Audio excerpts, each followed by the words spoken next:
So today we're going to go over 8 different maps of the United States, everything from air traffic control centers to what occupation pays the most in each state to how much of the United States is covered in trees. So here are 8 maps of the United States. So for our first map, we are going to see how the United States utilizes its land.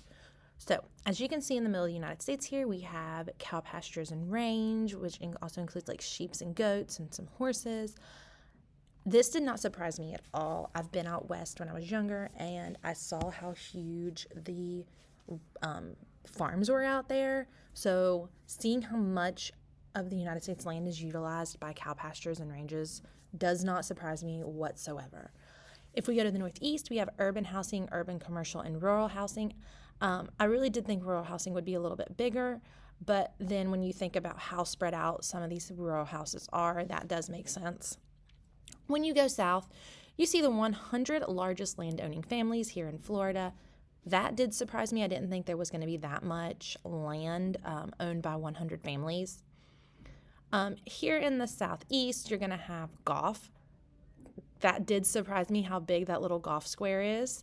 And then for some reason in my brain, I thought tobacco would be bigger than it is, where it used to be such a big cash crop. But it does make sense that as time has gone on, it has gotten smaller and smaller and smaller. If we go south here, you're going to see like railroads, airports. I was very surprised at how much land airports take up. You're going to have defense, rural highways.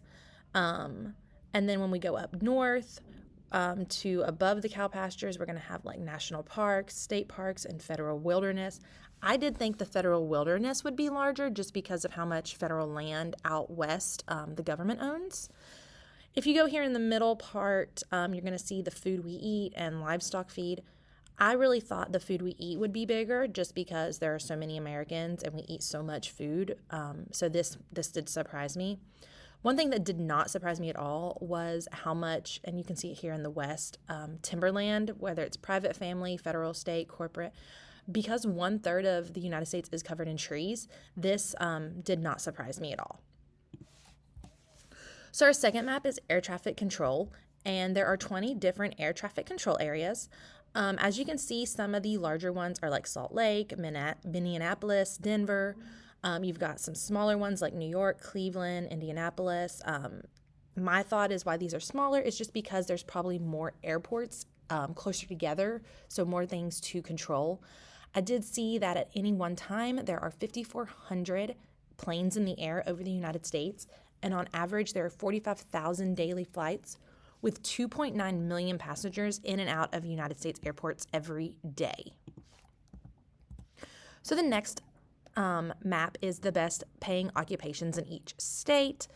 So 10 occupations, 10 states are going to have the occupation of chief executive, as you can see here on the little key at the below.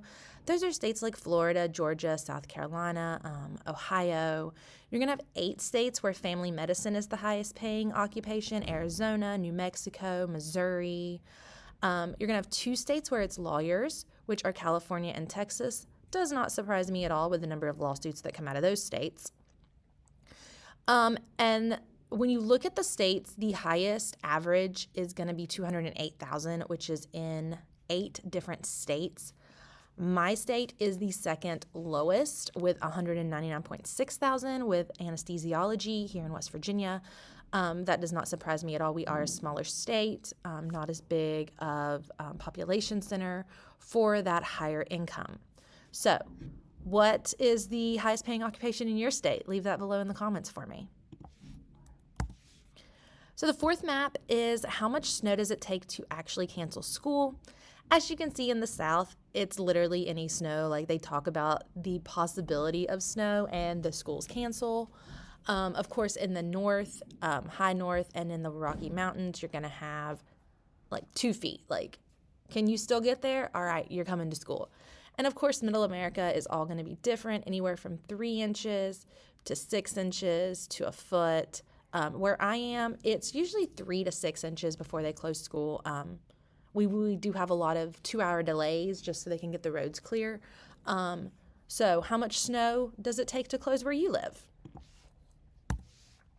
The next one is preferred coffees by state. This does not surprise me whatsoever. Of course, Starbucks is going to be the majority for most states. In the on the East Coast, especially New England, you are going to have Dunkin' coming in first, and then in Minnesota, you're going to have Caribou coffee. I have never had Caribou coffee, but now I want to go to Minnesota to try Caribou coffee to see, is it superior to Starbucks and Dunkin'? All right, so this map is of populations. So the people who live in the orange equal the same people that live in the red. This has nothing to do with politics. This is just where people live. And, well, not where people live, but how many people live in an area.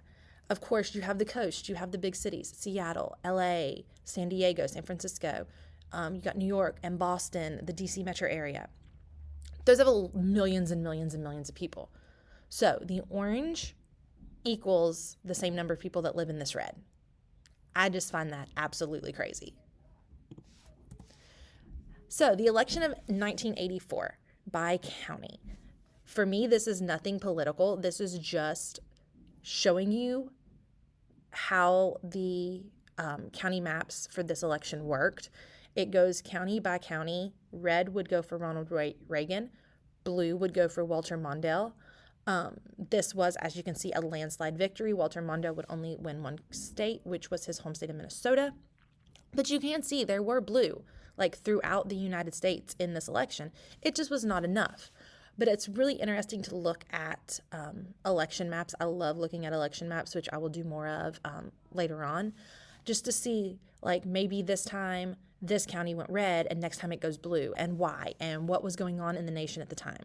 So this is the 1984 election by county. As you can see, Ronald Reagan won with a landslide, and it was one of the most lopsided elections in history. And then the last map I'm going to look at is tree coverage in the United States. About 1/3 of the United States is covered in trees. As you can see, the Appalachian Mountains here is almost completely covered. The most coverage in one state is Maine with 88%. The least amount of tree coverage in a state is North Dakota up here with 1.8%. And the more I live here, our state is 80%. So this is tree coverage in the United States. If you enjoyed today's video and you want to see more videos like this one, please hit that like button, subscribe, and leave a comment below telling me which map did you find the most interesting. See you later.